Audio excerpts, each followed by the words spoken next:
Hey, Kristen, how's it tracking? With Carvana Value Tracker. What else? Oh, it's tracking. In fact, Value Surge Alert trucks up 2.5%. Vans down 1.7%. Just as predicted. Mm-hmm. So, we gonna... I don't know. Could sell, could hold. The power to always know our car's worth. Exhilarating, isn't it? Tracking. Always know your car's worth with Carvana Value Tracker. Did you know that parents rank financial literacy as the #1 most difficult life skill to teach? Meet Greenlight, the debit card and money app for families. With Greenlight, you can send money to kids quickly, set up chores, automate allowance, and keep an eye on your kids' spending with real-time notifications. Kids learn to earn, save, and spend wisely, and parents can rest easy knowing their kids are learning about money with guardrails in place. Try Greenlight risk-free today at greenlight.com/Spotify. From time to time, I like to revisit an older episode. One that I either enjoyed making or one that was just impactful or full of information. This is one of those episodes. I went back to September of 2022 for this one. It hasn't been listened to very much recently, but it's still one of the good ones. I'll be back with you next week with another new episode, and I can tell you already, it's a pretty severe one. Y'all have a good one.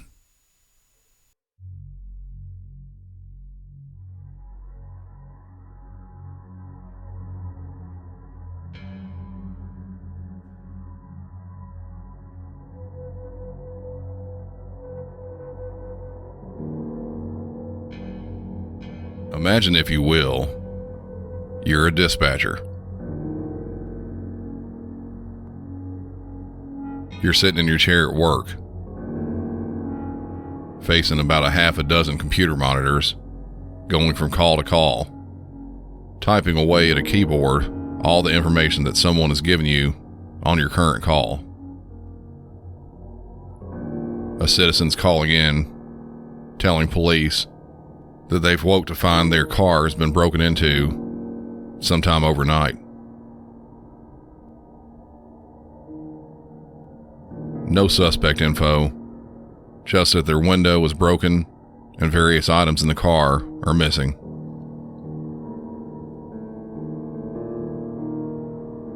You take down the address, vehicle description, name the caller, and tell them the police will be sent. This is the 5th call like this that you've had already today. The 911 line is now backed up a call. You quickly go back onto a ready status, not knowing what will come in next, and answer that call. This person is calling about someone who is dead. You start getting all the necessary info to get police and medics started quickly. While gathering that info, the whole time in the back of your mind, you're posing the question to yourself: am I talking to a killer?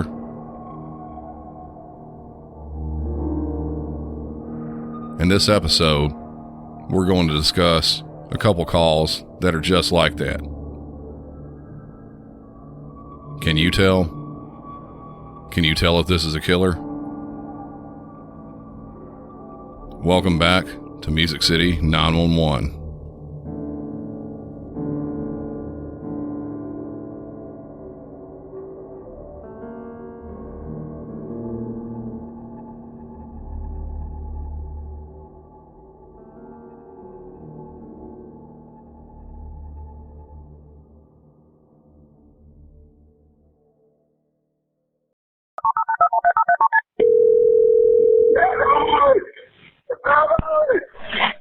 What city is your emergency? What address? South 1180 West. Please come quick. Okay, tell me that one more time so I know I have it right. 220 South 1180 West, Orem, Utah. Come quick. Okay, and I have officers headed over there. Tell me the phone number you're calling from, okay? Cell phone. I have officers on the way. I need to know what happened. I don't know. I just heard something. I got blood. Okay. Somebody, I'm sorry, I can't understand.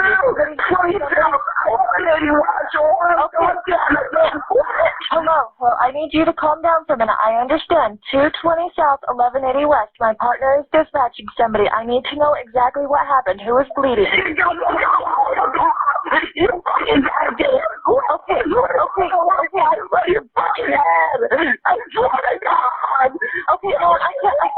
You need to slow down. Calm down, okay? Okay? I can't understand you. You need to talk a little quieter, okay? This echoing too bad.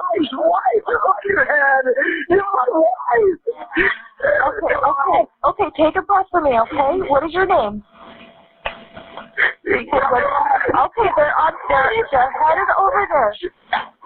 They're headed over there.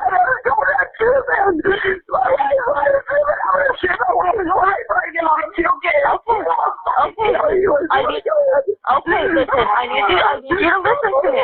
I need you to listen to me, okay? I need you to stop for a second, okay? Listen, okay? I have officers on the way, okay? Tell me your name. Tell me your name. My officers are on the way. I need to have some information from you, okay? I don't know what's going on. Okay, are you Hello? where are you going? Hello? Hello? Yes, I'm here.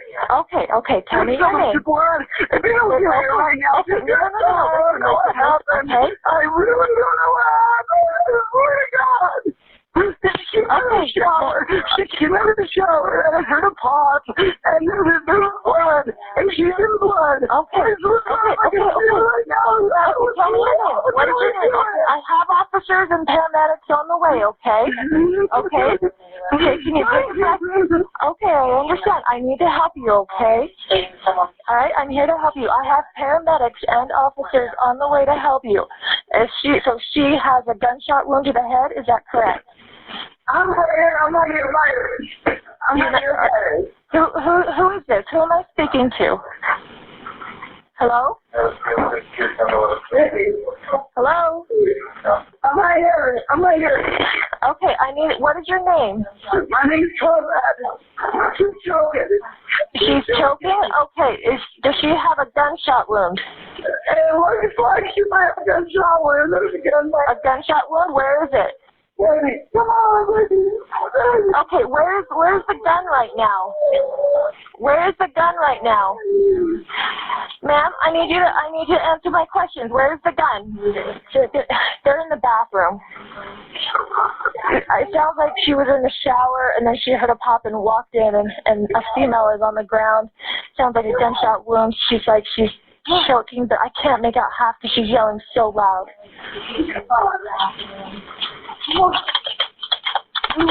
Hello, can you hear me? Hello? I need you to pick up the phone for me. Hello? I need you to pick up the phone and talk to me. I need you to pick up the phone and talk to me, okay? Can you hear me? They're on their way. I need you to talk to me so I can help you with her, okay? Okay, I can help you. I need you to answer the phone, and I need some information on where she's bleeding so I can help you with that, okay? No. Where is she bleeding? Out of her head? Okay. Is she conscious? Is this a trailer park? No, it's right across from Trafalgar, please. It's across from Trafalgar? There's so much blood. Okay, is the blood only coming from her head? Please. Is this a trailer or a house? It's a house. It's a house? Okay. Okay, is she still breathing? I swear to God. Okay, they're on their way. They're almost there. They're just outside. They need to find the house, okay? Okay, are you able to go outside? Yes. Okay, go outside. I should have an officer there. Is that right? 306 in the area? Okay, I have an officer that's outside trying to find you. Can you go out and find him? Can you go out and find him? Okay, go out and get the officer so he can help you, okay? My officer's outside. Okay, to get help for her, I need you to let the officer know where you're at. Come on.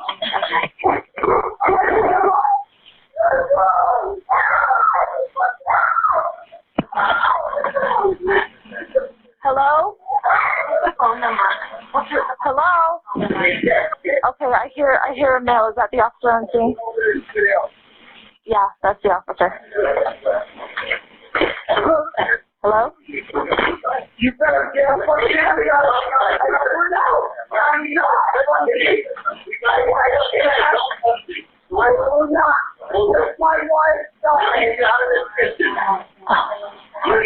I guess it's his wife.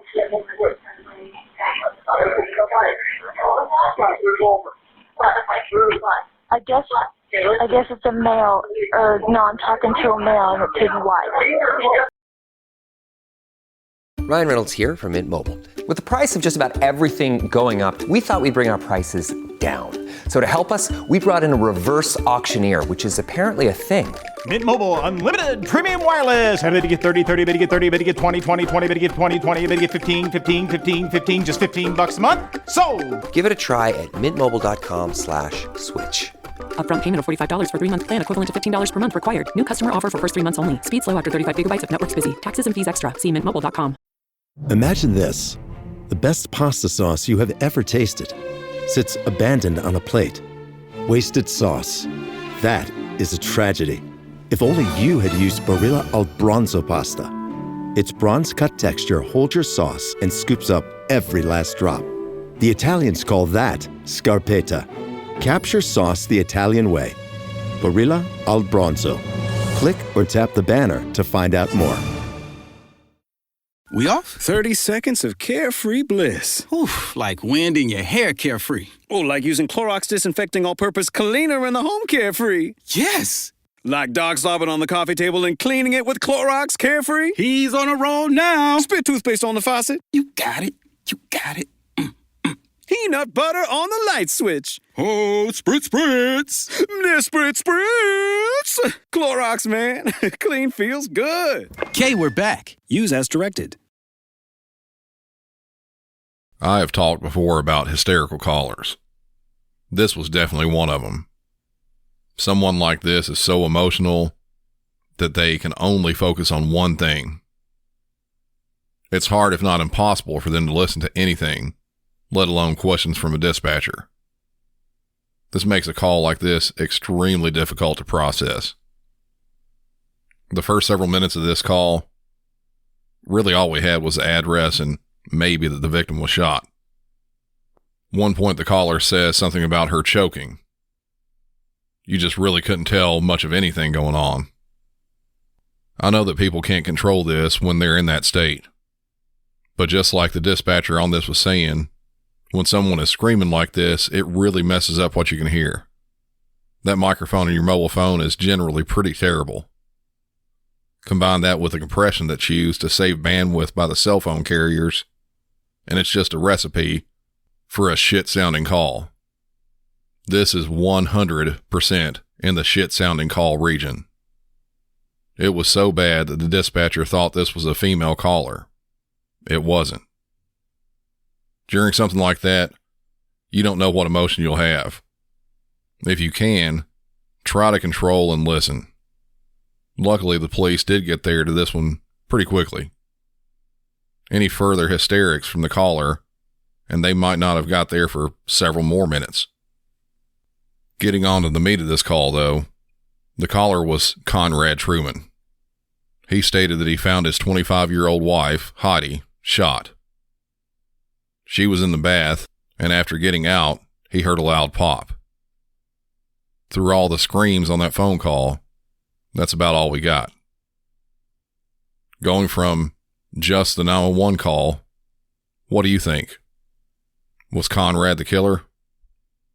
If he is, that has to be one of the best acting performances I've ever heard.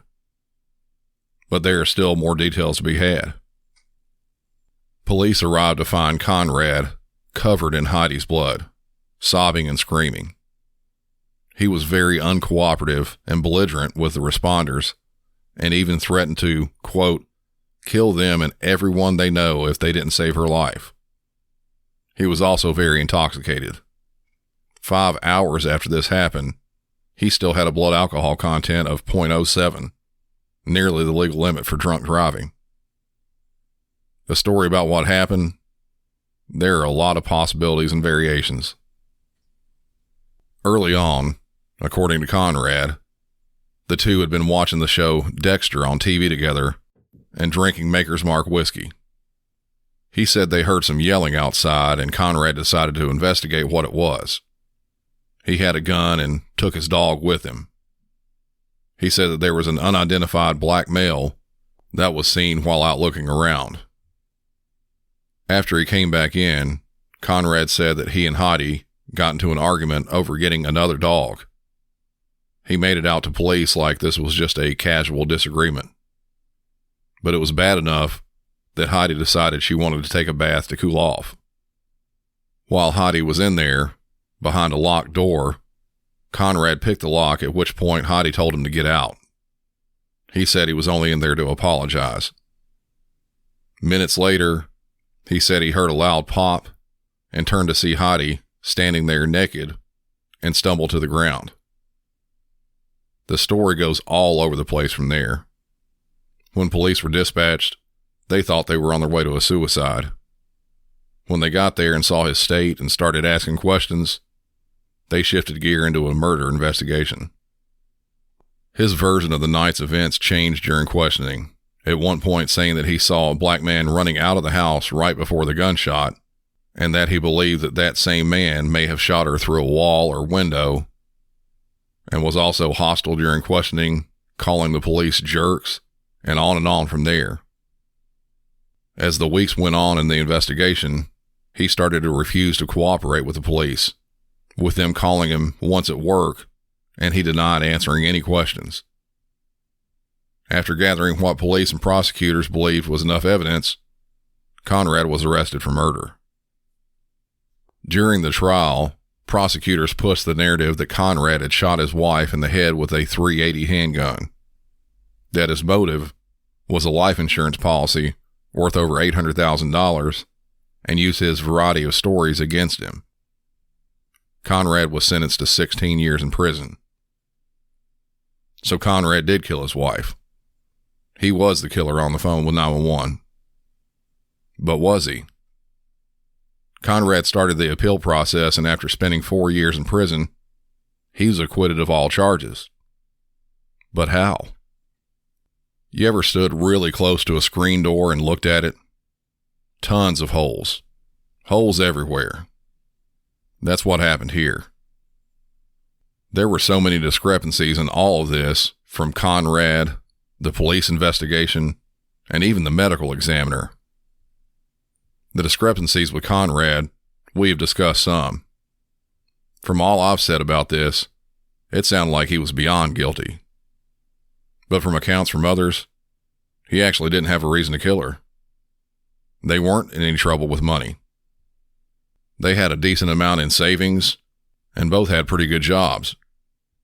Enough that money wasn't really an issue. Also, it at least seemed that they had a loving relationship. They would leave sticky notes to each other around the house with loving messages to each other. And to top it off, his fingerprints were not found on the gun that was used to kill her. On the police end, there were seemingly a lot of mistakes as well. Contaminated scene evidence. Dogs walking through the scene. Conrad, at one point that night when Heidi was killed, was allowed to go to the bathroom unsupervised, and during that time, he could have washed his hands, removing any gunpowder residue, if he was indeed the killer. The medical examiner early on, going on statements from police, determined that this was a homicide, not a suicide. Police stated that she had been shot and then stumbled the length of the hallway, which was, according to police, a little over 13 feet. The examiner said that there was no way she could have made it that far after having a gun pressed hard against her head and then shot. But later, another mistake was brought forward. The hallway was a little under 12 feet long. This difference, which was between 1 and 2 feet, was enough to make the medical examiner change his own decision of deeming this a homicide to a possible suicide. Now, I'm obviously no doctor. I'm no medical examiner, but I have a couple problems with this. Number one, most people who are shot directly in the head, they die almost immediately. If they're standing up, they'll fall right there where they are. Yes, it depends on what was actually hit inside the head, but most of the time, they just fall right there. Past that, you can't tell me that the difference of a maximum of 2 feet is going to make you rise up and say, yep, I was wrong. Definitely not a homicide. So this was a suicide, right? Gunpowder residue was found on her hands and her fingerprints were on the gun. But even with that, it's a hard sell. As I said before, Heidi, at least from the outside, it seemed like she had a good relationship with her husband. She also went and got in the bath.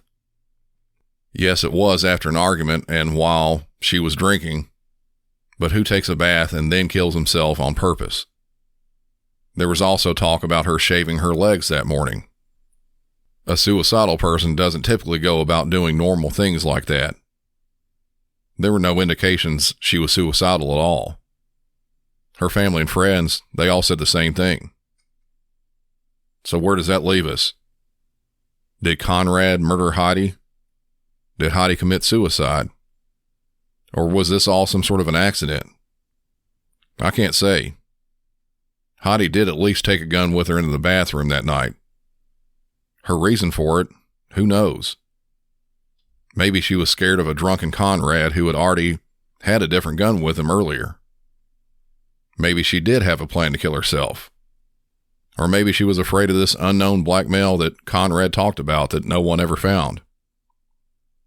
There are so many holes and variations in this, I don't even know where I stand on this. He was acquitted during the appeal. There was enough evidence to at least cross the jurors into a reasonable doubt state of mind. So like I said, here I am sitting confused, probably just like y'all are. This one I believe we'll have to go and talk more about in the discussion group. Maybe there's a lot more to it that I just don't know about, that my research didn't touch.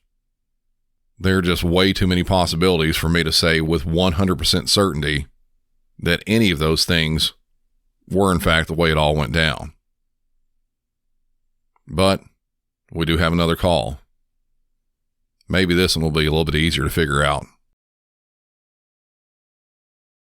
The #1 selling product of its kind with over 20 years of research and innovation. Botox Cosmetic, out of botulinum toxin A, is a prescription medicine used to temporarily make moderate to severe frown lines, crow's feet, and forehead lines look better in adults. Effects of Botox Cosmetic may spread hours to weeks after injection, causing serious symptoms. Alert your doctor right away as difficulty swallowing, speaking, breathing, eye problems, or muscle weakness may be a sign of a life-threatening condition. Patients with these conditions before injection are at highest risk. Don't receive Botox Cosmetic if you have a skin infection. Side effects may include allergic reactions, injection site pain, headache, eyebrow and eyelid drooping, and eyelid swelling. Allergic reactions can include rash, welts, asthma symptoms, and dizziness. Tell your doctor about medical history, muscle or nerve conditions including ALS or Lou Gehrig's disease, myasthenia gravis, or Lambert-Eaton syndrome, and medications, including botulinum toxins, as these may increase the risk of serious side effects. For full safety information, visit BotoxCosmetic.com or call 877-351-0300. See for yourself at BotoxCosmetic.com.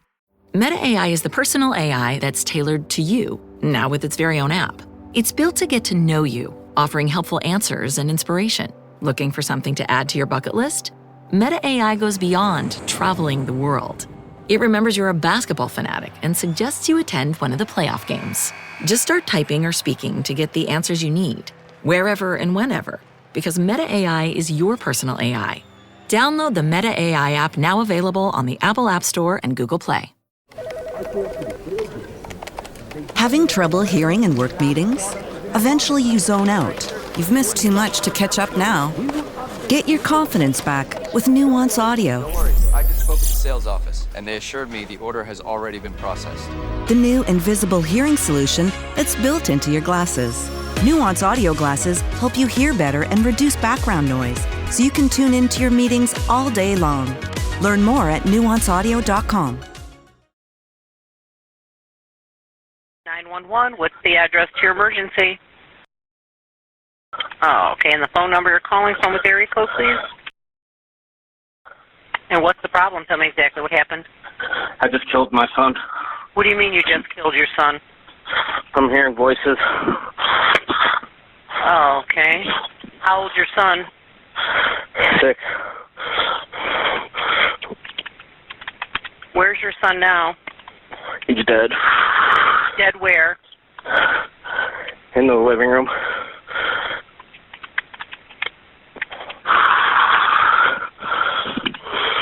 All right. Do you have any weapons? Can you just send in cops? Yeah, we're doing that now. What's your name? Matt Pomeranko. I'm sorry, the first name? Matt. Matt? Spell your last name for me, Matt. Ponomarenko.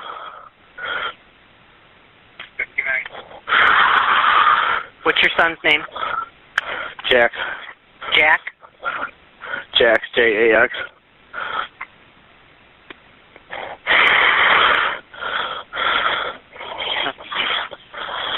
And you said you're hearing voices? Yes. All right, how did you kill your son? With a baseball bat. You killed him with a baseball bat? Mm-hmm.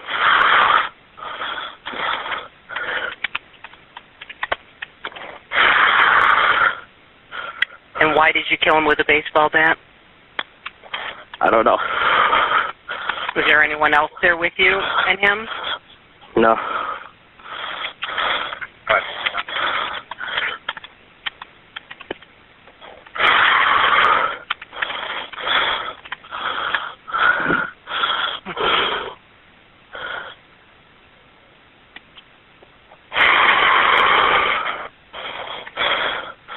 Okay. All right, Matt, we've got some units on the way, okay? I want you to stay on the phone with me.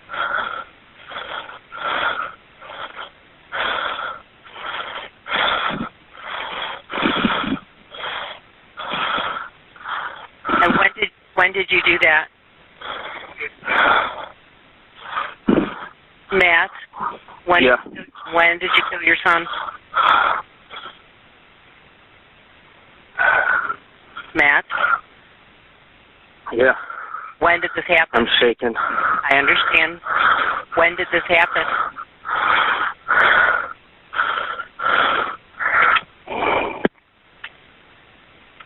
Matt? When did this happen?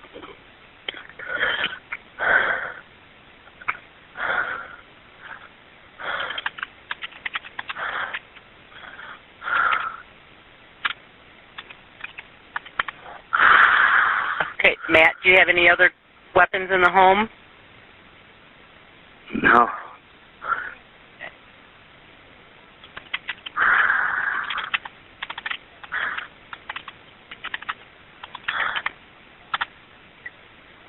And when did this happen?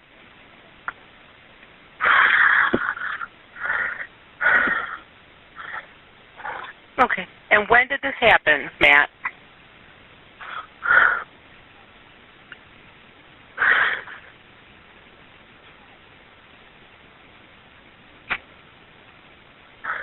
Matt, you still there with me?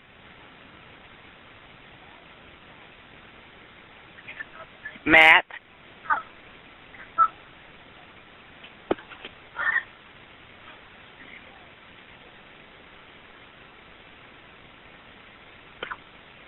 Okay.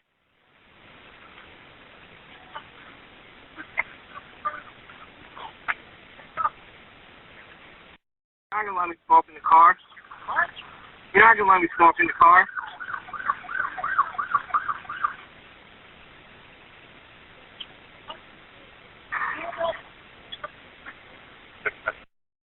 Matt?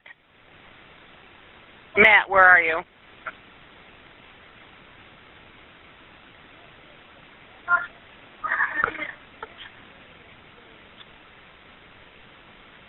Okay, Matt? They're here. All right, well, hold on a moment.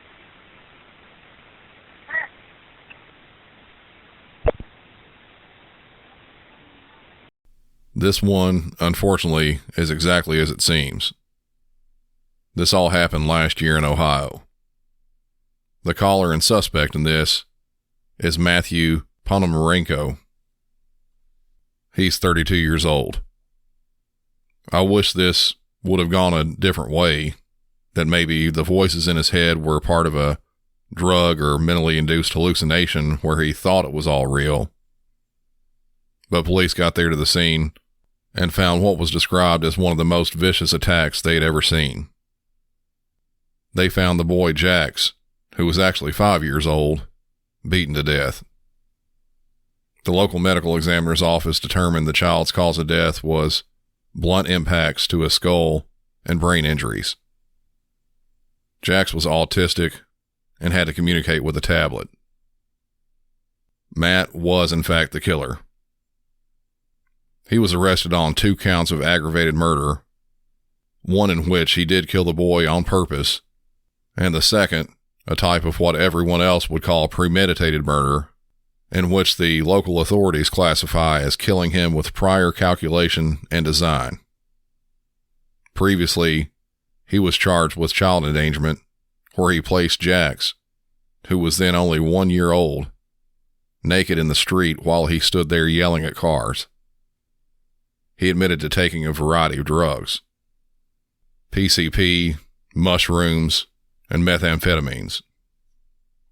For this case, he's pled not guilty by reason of insanity and was given a $5 million bond.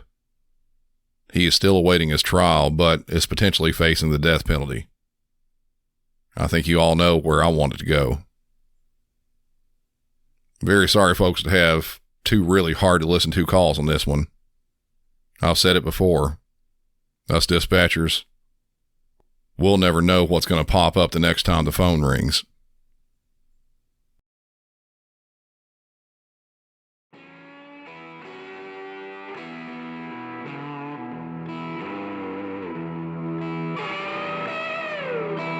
As always, follow the show on all social media: Facebook, Instagram, Twitter, TikTok, and especially the discussion group on Facebook, where I hang out at the most.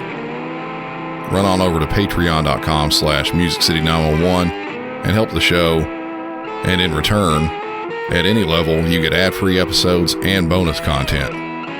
Sometimes that's bonus mini-episodes, one of which I added just a week ago to continue the episode 2 Different Crashes. And sometimes there's a bit of extra police or rescue audio that's simply too much to put on the show.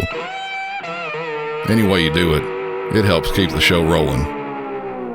Also, to keep the show going, hit up my website, musiccity911.com, and click the link for the merch site, and grab a t-shirt, a coffee mug, soundbite, and even Music City 911 workout attire in the form of leggings and sports bras, both of which are newly added items. Also on the webpage, if you're not keen on all those others, or if you're just feeling like helping out a very thirsty podcast host, click on the button on the page to buy me a beer. It's simply a one-time donation you can do to help me and the show out for any amount you decide. Thanks again for everything, and finally, be sure to share the show with any other true crime aficionados you may know. That's going to do it for this episode. For Music City 911, I'm Brandon, and as always, y'all have a good one.